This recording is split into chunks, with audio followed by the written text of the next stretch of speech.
Welcome back to consecutive day 1020 of a diary of a runpreneur. And today I want to talk to you about the importance of heads of terms. So please remember to give this a subscribe, share, like and comment, as the more people we get in front of, the more money we raise on my fundraising mission to save the lives of children by attempting the ultimate ultra marathon.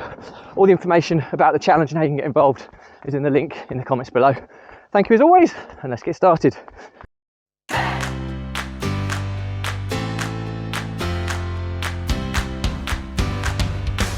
So, consecutive day 1020 of a diary of a runpreneur, and today I want to talk to you about the importance of heads of terms.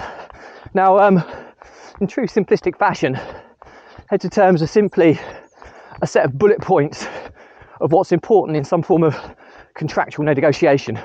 They're pretty common with the signing of leases on a business or a premise, something along those lines, and incredibly important documents because they give a starting point for more formal negotiations. And if heads of terms can't be kind of agreed in principle, it often means that a future negotiation is going to be far more challenging. So they're a really, really useful document. And the reason I talk about that is today we've had a meeting about a new business opportunity, and we're at the stage now where heads of terms are being negotiated with the landlord as we seek to take on premises for a new potential business.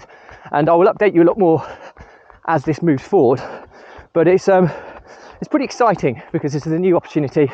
It's something that I'm excited about. It's something that's going to de-risk my position and reliance on other business areas, and it's a kind of a diversification of my asset allocation of where I'm holding. I have other businesses as well, but most importantly, this is a different type of business in a different industry, and there's a couple of opportunities I'm progressing at the moment that are to do with different industries, and I think overall it's spreading my risk and diversification of asset allocation.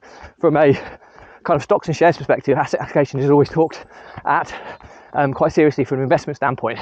Well, I look at businesses as a form of investment, pure and simply because I'm jumping in, I'm working on systems, processes, reporting, people, infrastructure, all that side of things. And once I've got to that stage, sorry, there's cars coming at me from all different directions. Once I've got to that stage, I step away. So it then becomes more of an investment that hopefully pays me on a passive basis, or more of a passive basis.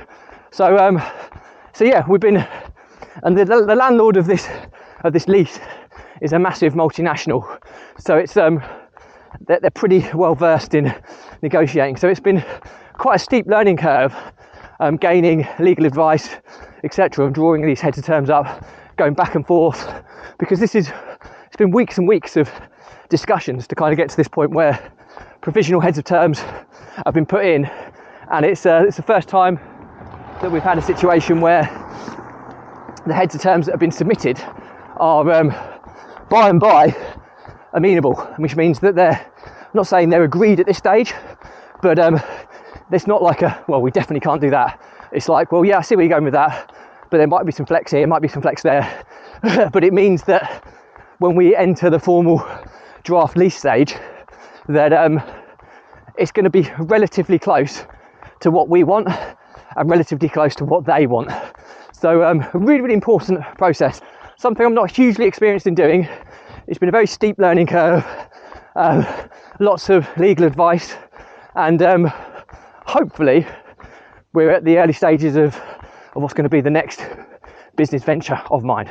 So anyway, most of the story is, if you're ever entering into something contractual, something like a lease for a property or a business of some kind, anything that's got a lot of liability around it, it's really, really like a new business. A shareholder agreement could be another area where you might need heads of terms.